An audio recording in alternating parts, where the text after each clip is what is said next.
Bismillahirrahmanirrahim. Assalamualaikum warahmatullahi wabarakatuh.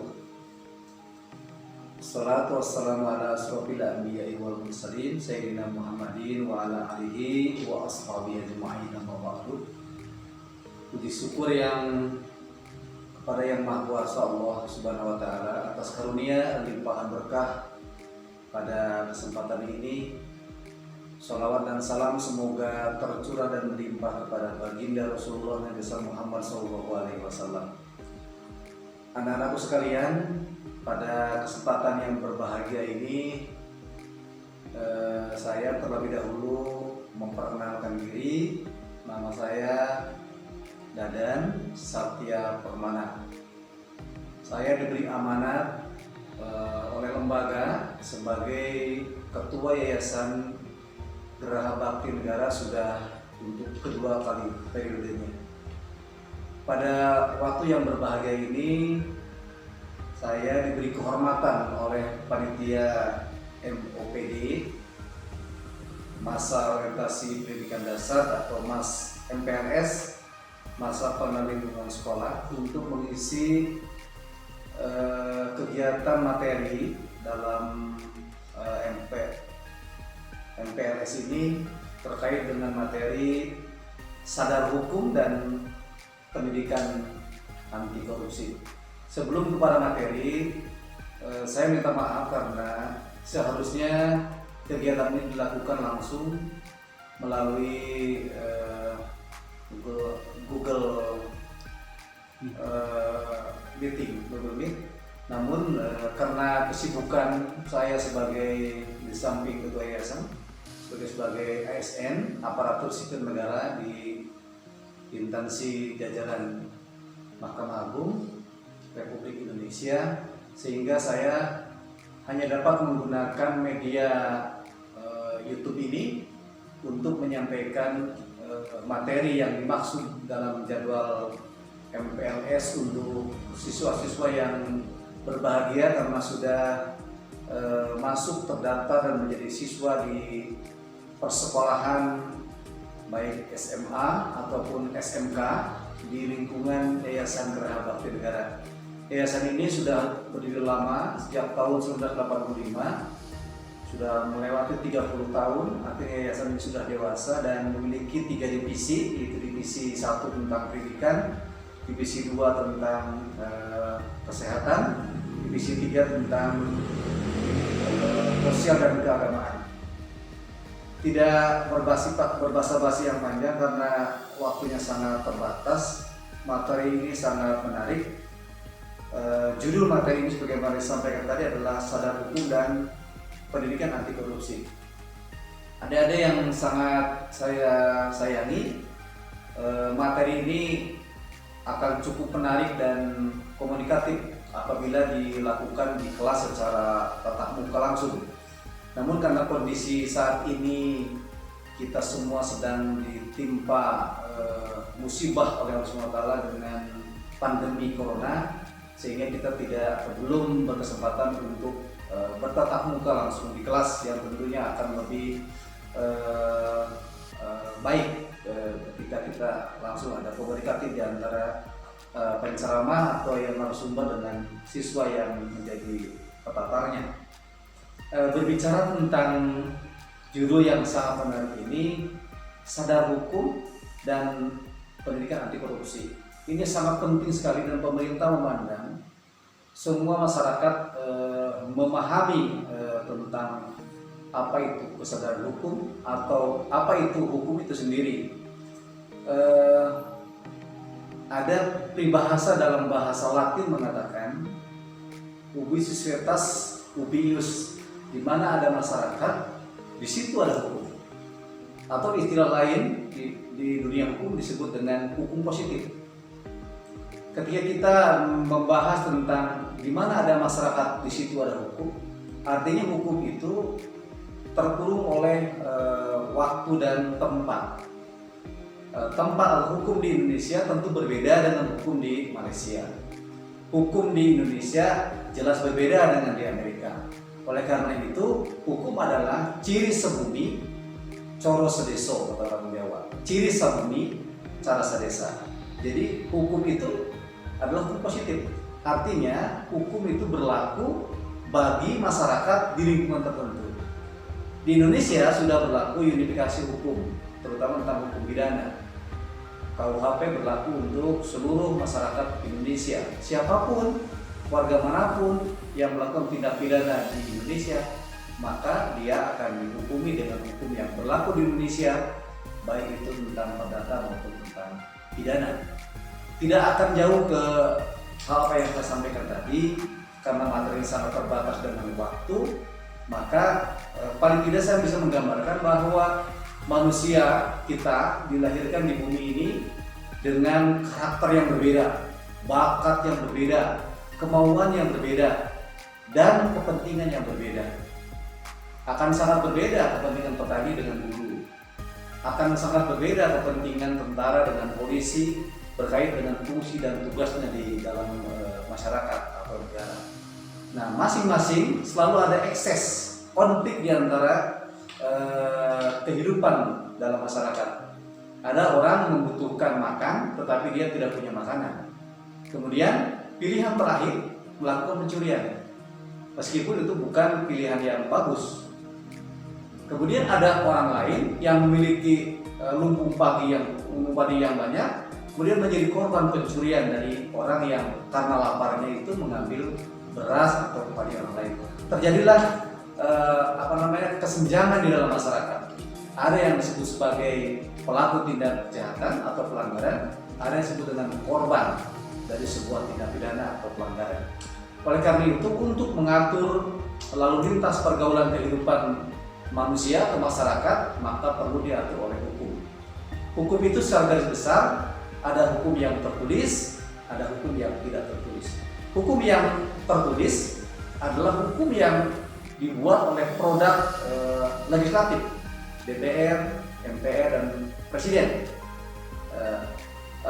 menjadi sebuah undang-undang atau undang-undang dasar yang diberlakukan bagi seluruh masyarakat yang ada di negara tersebut.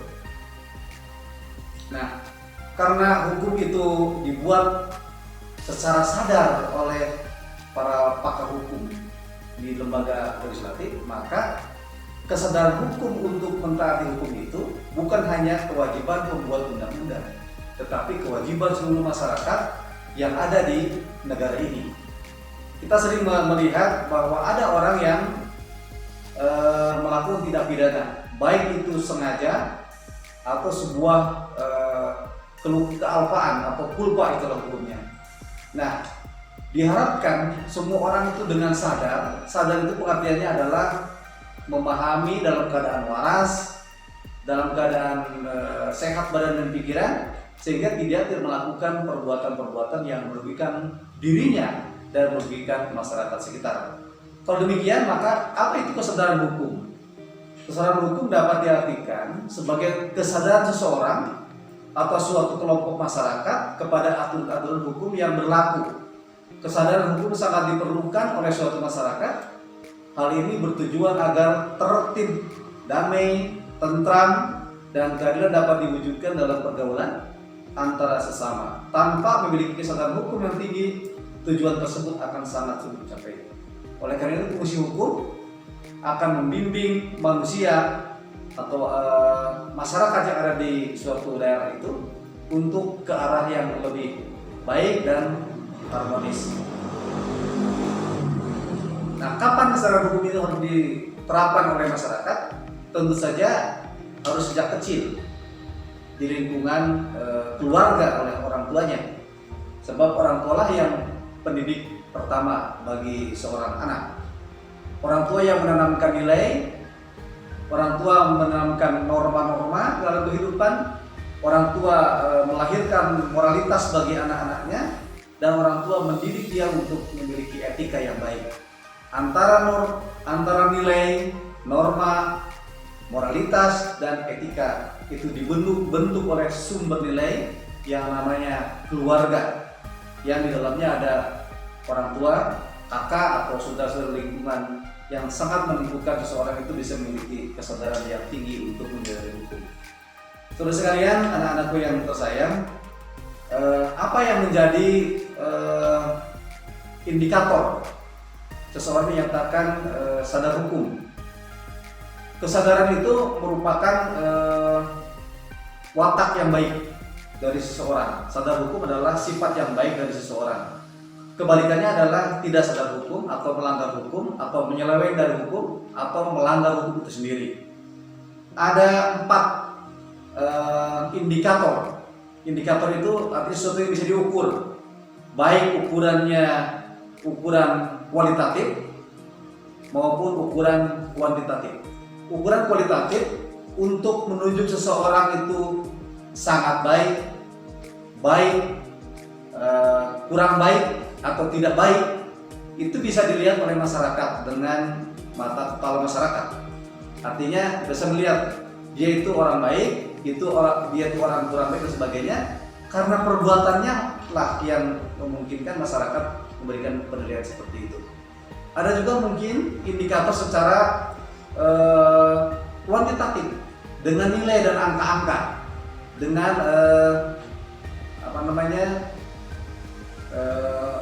angka 1, 2, 3 dan sebagainya, untuk menunjukkan bahwa dia orang yang sadar atau tidak sadar menurut masyarakat itu sendiri. 4 hal yang menjadi indikator ukuran seseorang menyatakan sadar hukum itu ada 4. Pertama, pengetahuan hukum. Kenapa orang berpengetahuan hukum cenderung dia akan menyadari hukum? Karena pada prinsipnya setiap hukum itu dibuat oleh pembuat undang-undang, dalam hal ini legislatif, maka setiap orang setelah hukum itu diundangkan, dia dianggap tahu bahwa hukum itu sudah berlaku. Namanya asas fiksi hukum. Setiap hukum sudah diundangkan dalam lembaga negara, maka semua orang tanpa kecuali yang hidup di masyarakat tertentu, di negara tertentu, dipandang tidak memahami hukum itu, meskipun sesungguhnya hukum itu belum disosialisasikan secara luas kepada masyarakat. Jadi pengetahuan itu hal penting. Pengetahuan tentang apa itu hukum yang tertulis dan apa itu hukum yang tidak tertulis. Apa yang dimaksud hukum yang tertulis? Hukum yang tertuang di dalam lembaga negara seperti Undang-Undang Dasar 45, undang-undang dan sebagainya. Kemudian hukum yang tidak tertulis adalah hukum yang kebanyakan ada di lingkungan hukum adat. Ya, hukum adat di setiap negara, di daerah ada hukum tentang hak tawang karang kalau di Bali. Ketika ada kapal asing masuk ke wilayah dermaga Bali, hukum adat mengatakan bahwa kapal yang terdampar itu milik orang Bali. Padahal hukum dasar sendiri kapalnya milik pemiliknya, entah dari negara mana atau dari kelompok lain. Itu hukum adat. Kita tidak bisa menilai hukum adat itu jelek atau tidak jelek, karena itu sudah berfungsi dan berlaku sejak ratusan atau puluhan tahun yang lalu. Jadi pemahaman tentang hukum adat dan hukum yang tertulis. Yang kedua, memahami atau mengenai kaidah hukum. Nah, setelah mengetahui adanya hukum dan hukum itu sangat mengikat kepada warganya dan siapa yang salah akan dikenakan sanksi, maka level kedua adalah memahami kaidah hukum. Artinya setiap orang tahu bahwa ada pasal yang mengatur manakala dia berbuat pelanggaran hukum, dia akan kena sanksi. Misalnya ketika dia menghisap ganja, maka dia akan bertentangan dengan undang-undang pasal tertentu dalam Undang-Undang Narkotika, Undang-Undang Nomor 35 Tahun 2009. Nah, kemudian undang-undang lain KUHP misalnya, atau undang-undang tentang lalu lintas. Nah, apabila dia memahami bahwa ketika dia tidak pakai helm dia akan ditilang oleh polisi, maka tentunya dia itu akan memakai helm ketika menggunakan kendaraan bermotor, baik motor ke jalan raya. Padahal sesungguhnya ketika dia menggunakan helm itu, kepentingan yang terlindungi siapa? Dia atau dirinya yang mengendarai motor dan orang lain mungkin yang menyeberang atau pengendara kendaraan lainnya seperti motor atau sepeda. Jadi hukum itu ada manfaatnya. Oleh karena itu ada teori yang dikatakan oleh sangat terkenal oleh ahli hukum yang mengatakan ada 3 tujuan hukum itu. Pertama adalah keadilan. Hukum itu mengenal keadilan. Jadi hukum itu harus adil bagi semua orang. Kemudian hukum itu tujuannya itu kepastian. Setiap kegiatan orang yang melakukan sesuatu hal yang melanggar hukum, tidak sadar hukum, maka kepastiannya dia akan dihukum gitu.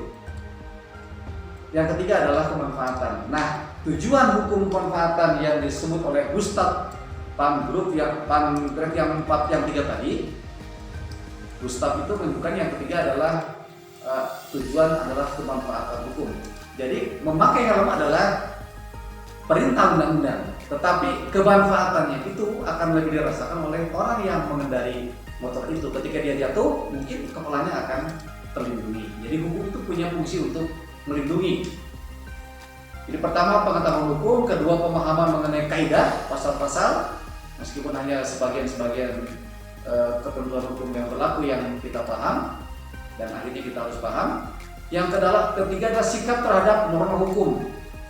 Perilaku ini ditunjukkan dalam bentuk penilaian terhadap norma-norma hukum berupa nilai baik dan buruk terhadap kaidah-kaidah aturan-aturan hukum. Misalnya pencurian termasuk dalam perbuatan tercela karena merugikan orang lain. Nah, ketika mengetahui, memahami, kemudian bersikap taat dengan norma hukum yang ada, maka ini sudah termasuk 3 hal indikator kesadaran hukum. Yang terakhir adalah yang merupakan perilaku hukum. Perilaku hukum ditunjukkan dengan perbuatan menaati aturan-aturan hukum yang berlaku dalam kehidupan masyarakat. Jadi menunjukkan bahwa dia ketika beretika dalam masyarakat, menunjukkan orang yang karena pengetahuannya, karena pemahaman tentang norma hukumnya, karena sikap terhadap norma hukum tadi, menjadikan perilaku hukum dia adalah orang yang taat kepada hukum. 4 hal tadilah yang menjadi barometer seseorang yang dinyatakan sebagai orang yang sadar hukum. Kemudian hukum adalah suatu tata aturan kehidupan yang diciptakan untuk mencapai nilai-nilai yang diinginkan oleh masyarakat. Nah, masyarakat punya kehendak bahwa tidak ada seorang pun yang ingin dirugikan di masyarakat. Oleh karena itu, Tegenrichting antara satu dan lain harus saling melindungi, harus saling menghargai. Sehingga ketika saling menghargai, ketika saling melindungi, maka sudah terbentuk kesadaran hukum di antara warga negara atau warga masyarakat di daerah tersebut. Nah, kita tentunya berharap lingkungan kita tertib dan aman, termasuk lingkungan di sekolah, sehingga tidak ada siswa yang melanggar aturan sekolah. Karena melanggar aturan sekolah menunjukkan sifat atau sikap yang tidak sadar terhadap aturan hukum di sekolah. Ketentuan atau ketertiban sekolah harus diumumkan sebelumnya kepada siswa. Sebab ada teori mengatakan nullum delictum nulla peuna sine pravea punali. Kekuatan hukum itu manakala hukum itu sudah ditetapkan sebelum kejadian itu terjadi. Artinya tetapkan dulu peraturan sekolah, baru ketika ada siswa yang melanggar ketentuan sekolah benar dikenai sanksi. Namun sanksi yang dimaksud tentu saja bukan sanksi pidana. Kalau ada siswa yang melakukan pelanggaran terhadap peraturan sekolah, paling tidak tindakannya harus baik, harus seperti layaknya orang pendidik dengan cara yang baik dan humanis, sehingga tidak ada yang siswa yang dimarahi seperti terpidana yang dimarahi oleh petugas lapas atau tahanan. Jadi diperlakukan dengan baik, dipanggil, dimasukkan ke ruang BB, diberi nasihat sehingga anak tersebut tidak kembali melakukan pelanggaran terhadap peraturan sekolah. Atau bisa jadi dia melanggar tertib sekolah karena tidak tahu. Oleh karena itu, asas yang tadi saya sebutkan yang nullum delictum nulla peuna sine pravea punali, artinya beritahu dulu dia, sosialisasikan dulu tertib sekolah, sehingga akhirnya semua menjadi tahu, dan ketika sudah mengetahui dia melanggar, maka nyata-nyata dia sudah bertentangan dengan hukum atau norma yang ditetapkan di sekolah tersebut. Nah, sekalian yang sangat kami cintai, karena materi ini ada 2 variabel. Yang pertama tentang kesadaran hukum, yang kedua mengenai pendidikan dini anti korupsi. Saya tentu 10 menit akan memberikan atau menyampaikan materi, meskipun tentu sangat terbatas karena waktunya juga sangat terbatas. Bagaimana keberadaan tindak pidana korupsi yang saat ini sangat disebut kejahatan yang luar biasa, atau dengan kata lain disebut dengan extraordinary crime atau kejahatan pidana kasus korupsi yang luar biasa. Kenapa dinyatakan luar biasa? Karena negara banyak dirugikan oleh para pelaku tindak pidana korupsi. KPK, Komisi Pemberantasan Korupsi, pernah melakukan pendataan, pernah melakukan penelitian dari sekian banyak literatur di media sosial. Bahkan kita bisa melihat hasilnya 50% kasus korupsi di Indonesia berbentuk penyuapan. Itu sebabnya mengapa KPK mengategorikan korupsi sebagai kasus luar biasa atau extraordinary crime. Hasil pendataan KPK juga 40% saham di Singapura adalah milik orang Indonesia. Itu berarti orang terkait di Singapura bukan orang Singapura, melainkan orang Indonesia karena kasus money laundering atau pencucian uang.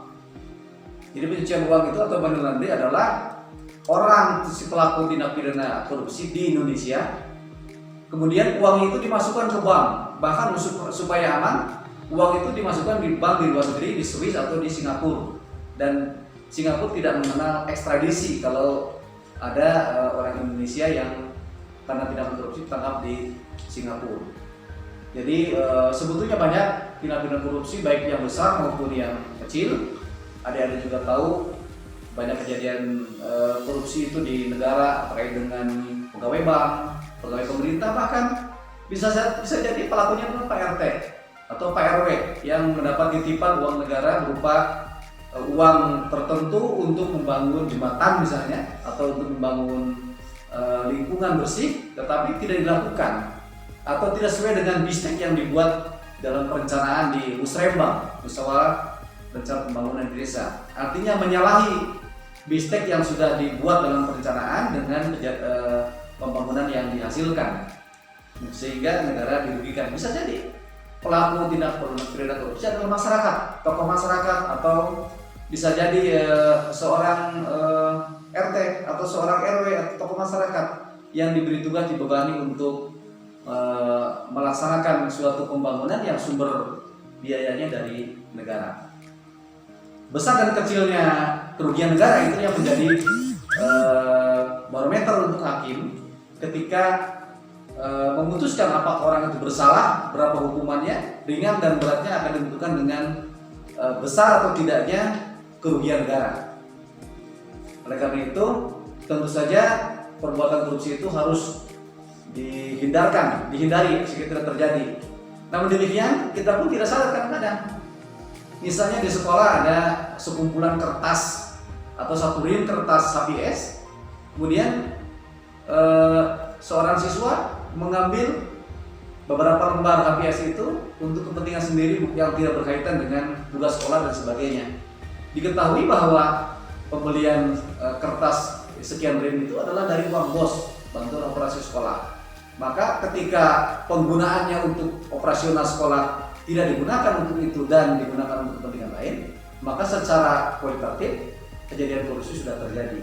Jadi bisa terjadi, misalnya di sekolah membeli satu mesin piring untuk tempat konsumsi di sekolah, kemudian diambil oleh seseorang, misalnya katakanlah orang yang ada di sekolah, gitu ya, dari sekolah, diambil dibawa ke rumah dan dimanfaatkan untuk sendiri, maka itu pun korupsi.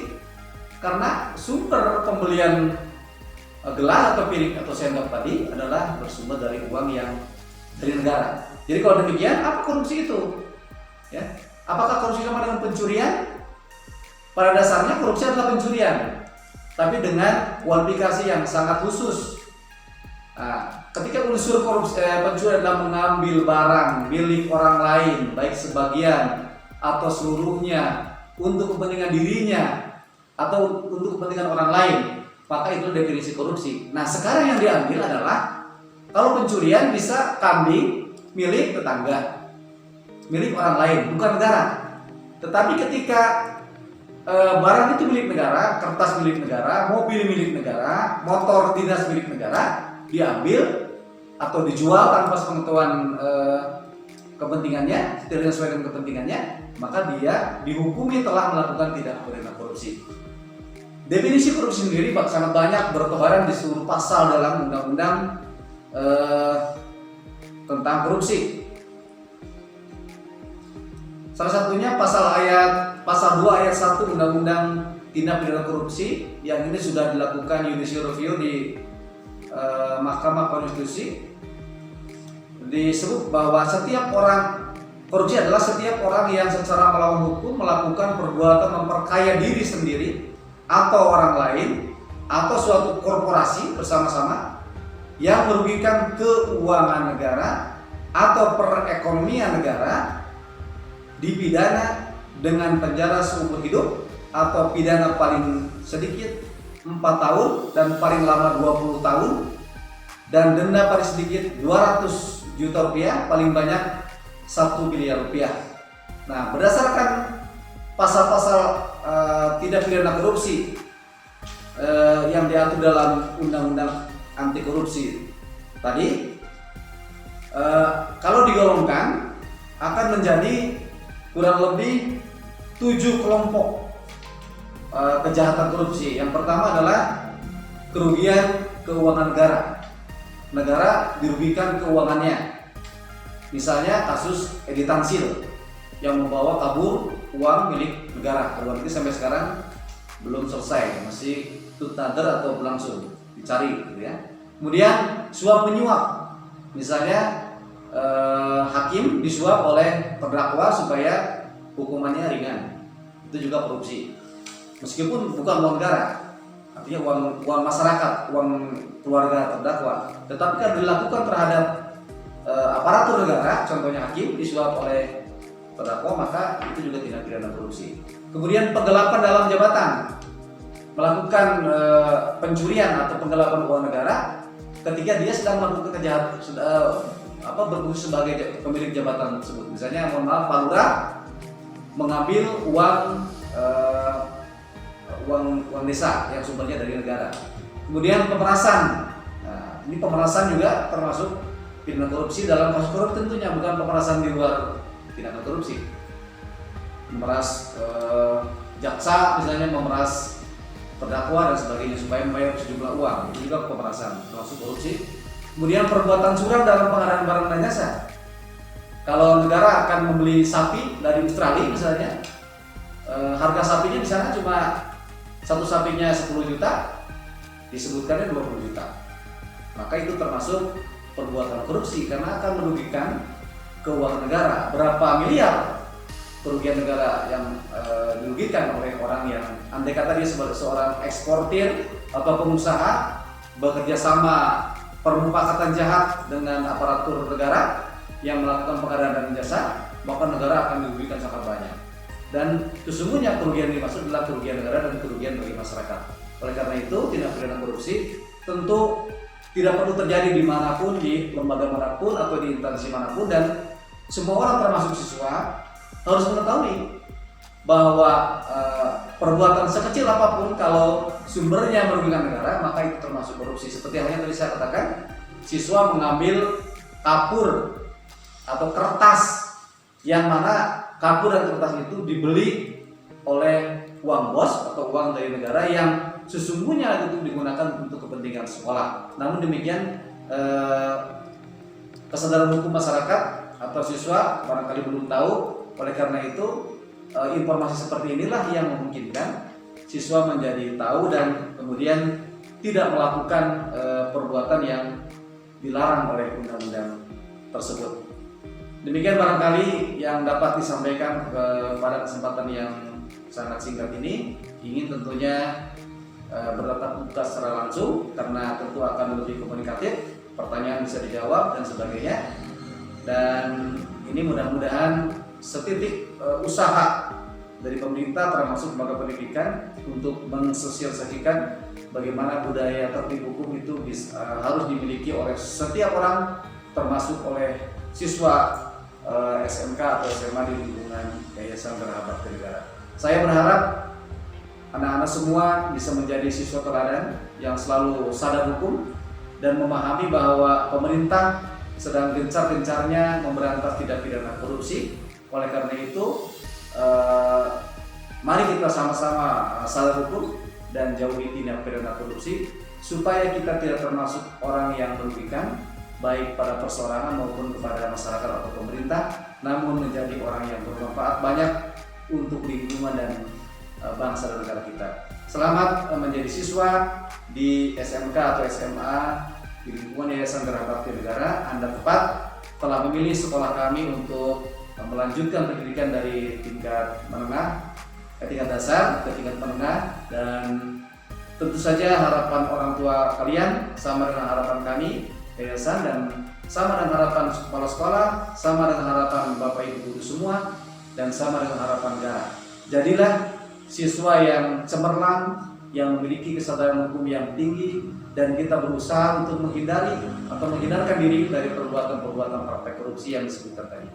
Demikian, wabillahi taufiq wal hidayah. Assalamualaikum warahmatullahi wabarakatuh.